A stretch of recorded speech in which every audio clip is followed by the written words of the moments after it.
أعوذ بالله من الشيطان الرجيم. بسم الله الرحمن الرحيم. إنا أوحينا إليك كما أوحينا إلى نوح والنبيين من بعده وأوحينا إلى إبراهيم وإسماعيل وإسحاق ويعقوب والأسباط وعيسى وأيوب ويونس وهارون وسليمان وآتينا داود زبورا. سورہ نساء سورہ نمبر 4 آیت نمبر 163 سے 165 تک. یہ 3 آیتوں میں اللہ تعالیٰ نے 3 باتیں کہی ہیں. پہلی بات کیا ہے؟ انا اوحینا الیک، بے شک نو ڈاؤٹ ہم نے آپ کی طرف وحی بھیجی. وحی بھیجی ہے کا مطلب کیا ہے؟ فرشتے کے ذریعے آپ کے پاس میسج اور پیغام اور سندیش بھیجا ہے.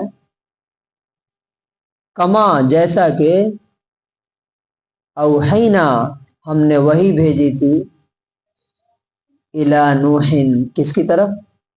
نوح کی طرف. والنبیین من بعدہ اور اس کے بعد بہت سے نبیوں کی طرف. وَأَوْحَيْنَا اور ہم نے وحی بھیجی فرشتے کے ذریعے سے الی ابراہیم ابراہیم کے پاس، و اسماعیل اور اسماعیل کے پاس، و اسحاق اسحاق کے پاس، و یعقوب یعقوب کے پاس، والاسباط اور اولاد یعقوب کے پاس. اسباط ڈسینڈنٹس.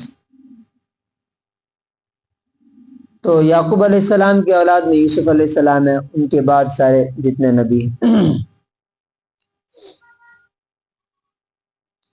و عیسیٰ اور عیسیٰ کے پاس، و ایوب اور ایوب کے پاس، و یونس اور یونس علیہ السلام کے پاس، و ہارون و سلیمان اور ہارون اور سلیمان کے پاس. و آتینا داود زبورا اور ہم نے داؤد کو کیا دیا تھا؟ زبور. ایک بک ہے جسے اللہ تعالیٰ نے، اس میں دعائیں ہیں، مناجات ہیں اور اللہ تعالیٰ کی تعریف ہے، یہ ساری چیزیں. اللہ تعالیٰ یہاں پہ یہ کیوں بتا رہا کہ ہم نے آپ پر جس طرح وحی کی ہے اسی طرح فلاں فلاں فلاں لوگوں کو بھی ہم نے نبی اور پروفٹ بنایا. کیا وجہ ہے بتانے کی؟ یہ لوگوں کو بتانا ہے کہ تم یہ سمجھ رہے ہو کہ یہ کوئی نئی اور انوکھی چیز ہے، یہ کوئی یونیک بات ہے. نہیں، ان سے پہلے بھی نبی آئے ہیں، پروفٹس آئے ہیں، میسنجرس آئے ہیں. جس طرح سے ہم نے ان کو نبی بنایا اسی طرح سے ہم نے محمد صلی اللہ علیہ وسلم کو بھی کیا کیا؟ نبی بنایا. اب دوسری بات، وَرُسُلًا اور کچھ رسول، کچھ میسنجرز، کچھ سندیشٹا، قد قصصناہم علیک ہم نے ان کے بارے میں آپ کو بتا دیا ہے، من قبل اس سے پہلے. پیچھے بھی بہت سارے رسولوں کی بات آئی ہے نا. وَرُسُلًا لَمْ نَقْصُصْهُمْ عَلَيْكَ اور کچھ ایسے رسول بھیجے ہم نے جن کے بارے میں آپ کو کچھ نہیں بتایا.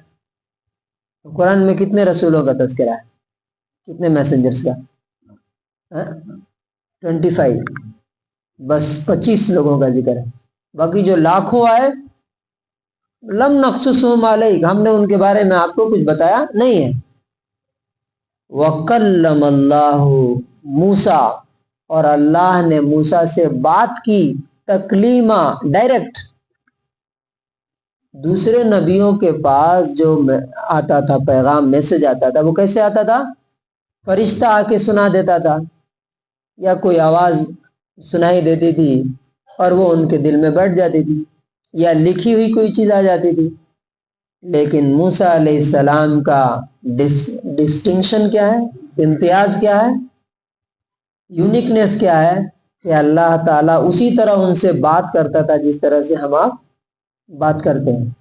پردے کے پیچھے سے ادھر سے. اب جیسے آگے سورہ طٰہٰ میں آئے گا, اللہ تعالیٰ پوچھا ما تلک بیمینک یا موسیٰ, اے موسیٰ تمہارے دائیں ہاتھ میں, رائٹ ہینڈ میں کیا ہے؟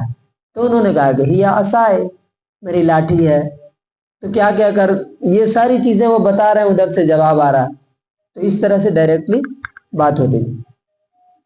تو یہ دو باتیں ہو گئی. اب تیسری بات جو آخری بات ہے وہ کیا ہے؟ یہ رسول بھیجے کیوں؟ کیا وجہ تھی بھیجنے کی؟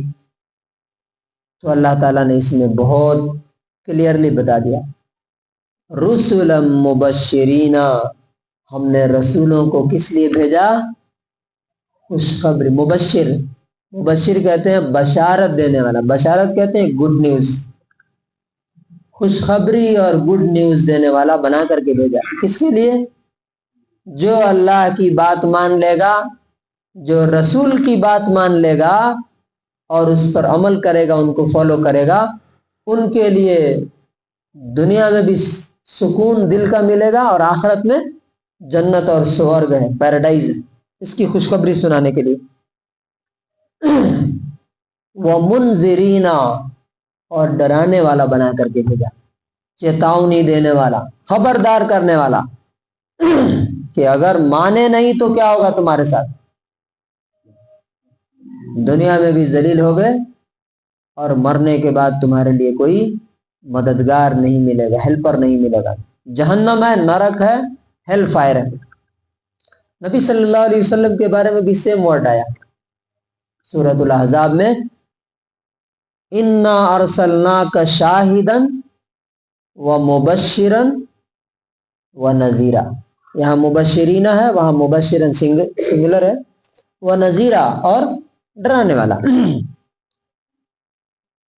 لئلا یکون للناس, تاکہ لوگوں کے پاس نہ رہ جائے, اللہ, اللہ کے خلاف, حجتن, کوئی دلیل, کوئی پروف, کوئی ترک نہ رہ جائے, بعد الرسل, رسولوں کے بعد. کیا مطلب ہوا اس کا؟ یعنی اللہ تعالیٰ بول رہا ہے کہ یہ رسول ہم نے اس لیے بھیجے تاکہ ان رسولوں کے بھیجنے کے بعد انسانوں کے پاس اللہ کے خلاف کوئی پروف, کوئی بہانہ نہ رہ جائے. کیا مطلب ہوا؟ یہی چیز جو ہے سورہ غافر میں غالباً بیان کی گئی ہے یا سورہ زمر میں. وہاں پہ اللہ تعالیٰ بولا ہے او تقول لو ان اللہ ہدانی لکنت من المتقین. قیامت کے دن یہ نہ کہہ سکے کوئی کہ اگر اللہ مجھے صحیح راستہ دکھاتا تو میں بھی نیک بن کر کے آتا. یعنی اب یہ کتاب آنے کے بعد, رسول آنے کے بعد, میسج پہنچ جانے کے بعد بندوں کے پاس, لوگوں کے پاس, انسانوں کے پاس اب کوئی بہانہ, کوئی ایکسکیوز نہیں ہے. جن کے پاس نہیں پہنچا ہے, اگر پہنچ جاتا ہے, نہیں مانے تو قیامت کے دن ان کی پٹائی ہوگی, ان کی سزا ہوگی. اور جن کے پاس ہے, انہوں نے اگر نہیں پہنچایا تو ان سے سوال ہوگا کہ تم نے یہ بات جانتے تھے کہ شرک غلط ہے, جہنم میں لے جانے والا ہے, کفر غلط ہے, تو اتنے سارے لوگ تمہارے پاس شرک اور کفر کرنے والے تھے, تم نے کیوں نہیں بتایا ان کو؟ تم نے ان تک میسج کیوں نہیں پہنچایا؟ وَكَانَ اللَّهُ عَزِيزًا حَكِيمًا. اب سوال یہ ہو سکتا ہے کہ یہ سب اللہ تعالیٰ نے کیوں کیا؟ تو اللہ تعالیٰ بولتا ہے کہ وہ سب پر غالب ہے, سب سے پاورفل ہے اور سب سے زیادہ حکمت اور وزڈم والا ہے. اسے تمہیں سمجھانے کی اور بتانے کی ضرورت نہیں ہے کہ یہ کیوں کیا, وہ کیوں کیا. کچھ لوگوں کے نام اس میں بتائے, بہت سے لوگوں کے نہیں بتائے. کچھ نبیوں کو بہت زیادہ معجزات دیے, میریکلس دیے, کچھ لوگوں کو نہیں دیا. تو اللہ تعالیٰ بولتا ہے یہ اس کی باتیں ہیں, وہ حکمت والا ہے, وہ عقل والا ہے. تمہیں اللہ تعالیٰ نے جتنا دیا ہے بس اتنا سمجھو. اس کا انگلش ٹرانسلیشن ہے Indeed we have revealed to you, O Muhammad sallallahu alaihi wasallam, as we revealed to Noah and the prophets after him, and we revealed to Abraham, Ishmael, Isaac, Jacob and the descendants, and Jesus and Jacob and Jonah and Aaron and Solomon, and to David we gave the book of Psalms. And we send messengers about whom we have related to you their stories before, and messengers about whom we have not related to you. And Allah spoke to Moses with direct speech. We sent messengers, bringers of good tidings and warners, so mankind will have no excuse